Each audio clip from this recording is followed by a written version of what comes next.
So then how'd you get into like the vape thing though? Like, I mean, because I know you've used vapes for a while, but did you did you start kind of putting up reviews on vapes too, and then go, I could pull this off, or did you like out of nowhere just go, I'm gonna do it with vapes from the get go? No, I had bought a couple of vapes, and I bought them from Puff It Up, and they had an affiliate program, and I was like, oh shit. I'm like, I use an affiliate thing on my Weber site to work with this slow and sear product that I really like. It's an attachment that goes in the grill, and they have an affiliate program. And on my Weber site, I make videos about grilling, and where people can buy this attachment, I put that link, and people buy through my link, and I get a little commission for driving that sale. So I was buying like my third vape or my fourth vape or something, and Puff It Up added like the affiliate program, and I'm like, oh shit. I'm like, this could be a thing. And then I started looking at vapes, and I'm like, okay. I'm like, yeah, I like vapes. I'm like, I'm into vape. Clearly, I'm into vapes. I'm like, I'm buying like my third vape or whatever, you know. But I didn't really take it seriously for like another 6 or 7 months. Oh, so you had the thought about it. Hey, I got this over here. I could do this over there, but then it just kind of rolled around in the back depths of your brain for half a year. Well, yeah, when I bought a domain and started reviewing content, like when I started writing content to do like the old method of what I would do to monetize my hobby, you know, to like build a website and make it rank, and then drive some clicks, drive some sales, earn some commissions.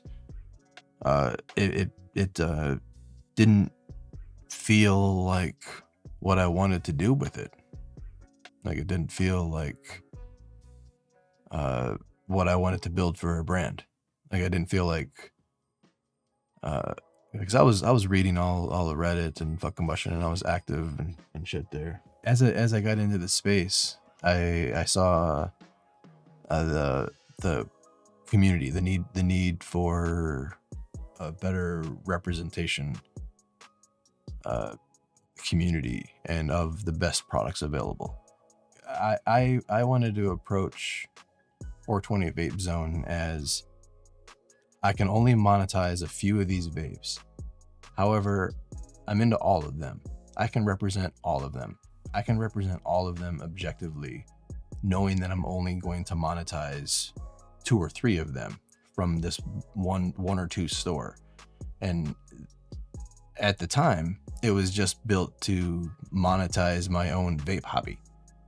Yeah, like when I started building it all up, I'm like, I just wanted to pay the $300 that I just spent in vapes, you know, and then I wanted to pay the next $500 that I spent in vapes. And probably for the first year, that's all it was. But I was working for a .com, the same .com that was started by the CEO who showed me how to review bowling balls and make some money from it. I was working for his .com, and I was leading a pretty big team, and I was given an inspirational pep talk to my team of like core people, and explaining to them that with the skills that they're doing and learning, that they can monetize their hobbies in a bunch of ways. Like they can go off and do whatever they want. Like, and I was like trying to get their attention and just like telling them all the different ways that they can make money on the internet. And I'm like if you wanted to smoke weed for a living, you could totally do that. Like there's enough people out there that would watch that. You could probably monetize just that. And you could totally do it if you just fully committed. And like they all looked at me, and I kind of like looked internal, and I'm like, oh shit. In your SEO speech at your company? Yeah. That's fucking great. I love that. And that's kind of when I realized, like, yeah, I should explore this and like make videos and do That's the when whole you got thing. the Like, standing O. They give you a standing O when you said no, that. well, no, no. But that's really when I figured out that you know, I wanted to do more than just write vape articles. So at some point though, like what's interesting to me, and I think to a lot of people out here, is you've got this thing on the side, you got this main gig going, and you've talked about it before. At some point you just said, fuck it, I'm going all in and see what happens. Like at one point you had this really great gig, but you had this side hobby passion that was barely bringing in a couple of coins, and you just kind of said, fuck it, I'm going to throw myself into it now and figure out how to learn how to swim as I swim to the other side. Am I right? Yeah. I want to Yeah, hear about basically. that. Like I want to know about how how that was in your stomach and how you dealt with yourself and all that kind of shit. Oh, dude. Well, there was a point, probably like when I was like rebranding from like MMJ Vape, because when I first started reviewing vapes, it was all about SEO. Like I just wanted to get some SEO ranking, so my domain was like short and sweet and had the word vape in it. So it was like mmjvape.com is where I started reviewing vapes initially. And when I was still working the gig, I'm very, very much, one of my core values is passion. Like we talked about passion on Modern Cannabis. Passion is what drives me big time. Like I'm committed to my ADHD, and my passion is my focus. So like whatever I'm passionate about is what I'm going to focus on. And I had been burned several times in the corporate space because things get very political. And sometimes the job that I was in relied on politics and like my ability to sell ideas and things like that rather than actually do my job. And I don't like that shit at all. I'm not passionate about that at all.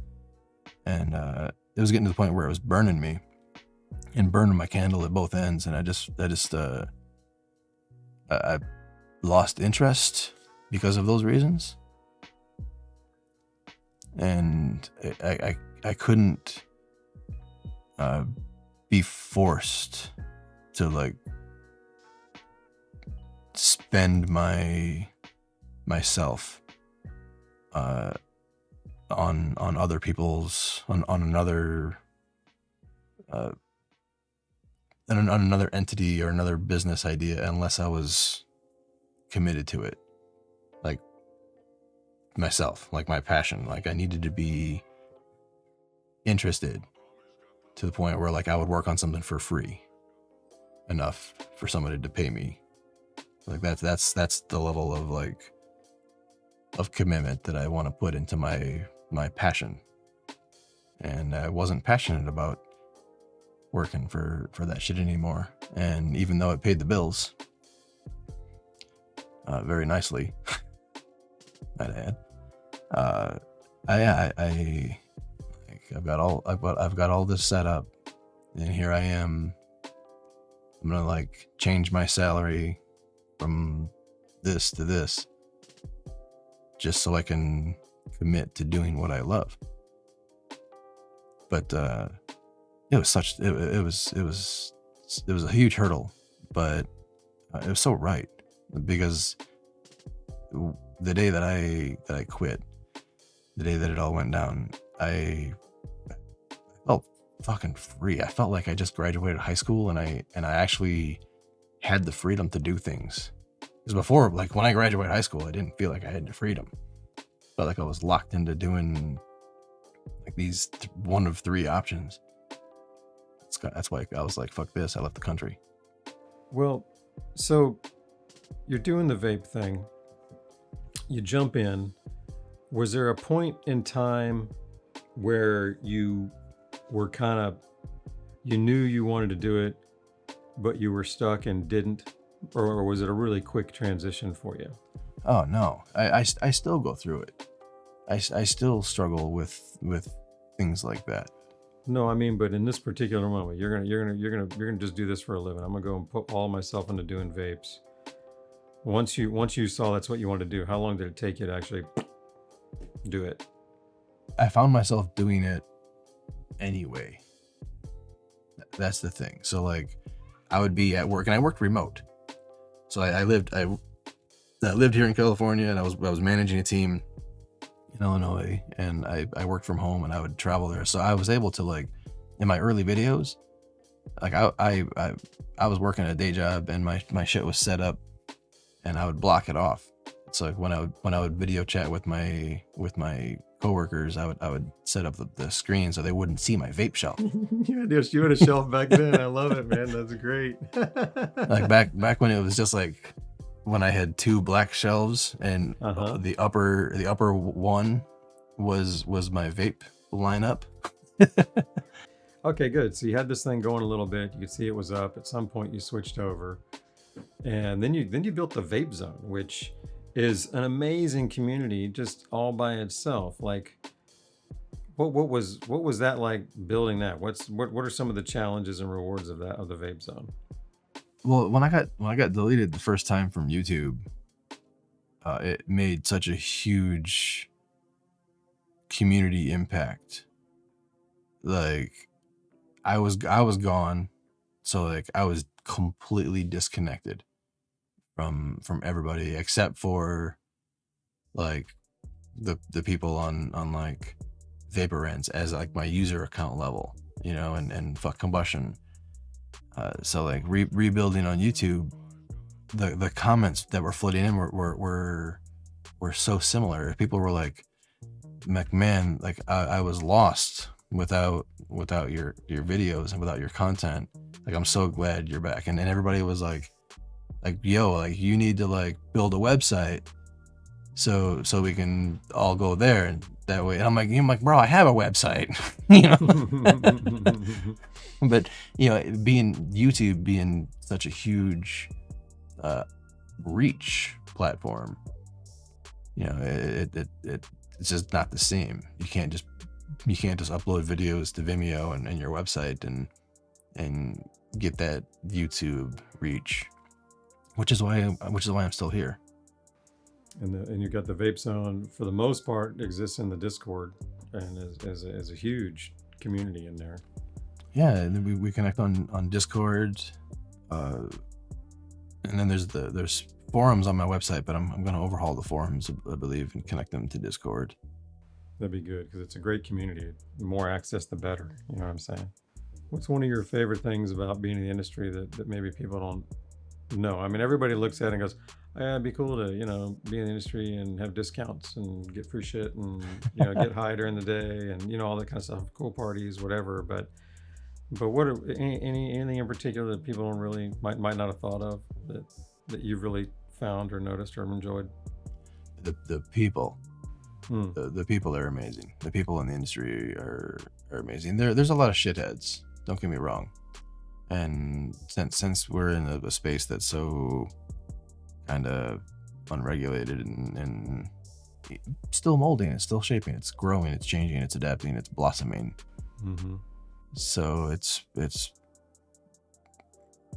change happens in this space. And that like I've come to accept that like change is one of my core values as well. Mm-hmm. Change and passion and fun. Like, I want my work to be fun. I want my results to be fun. I want people to have fun, and they're reading my shit and watching my shit, and when they're hanging out with me, and like, I want it to be fun. Right on, man. If it's not fun, it's not my vibe. Well, it is. It's working out real well. So I don't know if that question was coming my way, but if it was, same fucking thing. The peeps, man. I've never been in an industry where, I mean, you expect it to be fun, but it is just populated with interesting motherfuckers, man. Everywhere you look, really cool, interesting, deep into all kinds of cool stuff you've never heard of, all kinds of cool things to check into. I mean, I can't believe some of the things I've learned and the people I've met being just in this industry, you know, even with just like, you know, sound bowls and all kinds of stuff, you know, just you name it. So anyhow, yeah, the people really make it. And that's really what's been the best about this industry for me. The people that I've met that work in it, that own companies. I love the people at Planet of the Vapes. I've not worked with a company that has that kind of depth of fun people that really actually care, you know, like, I mean, I bare my soul over there. So, and I appreciate the space that I can do that in. So you do, damn, this industry is dope with the peeps, man.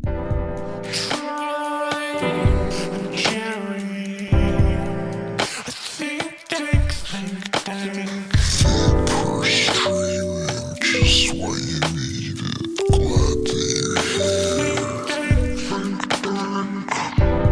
What's up, Troy?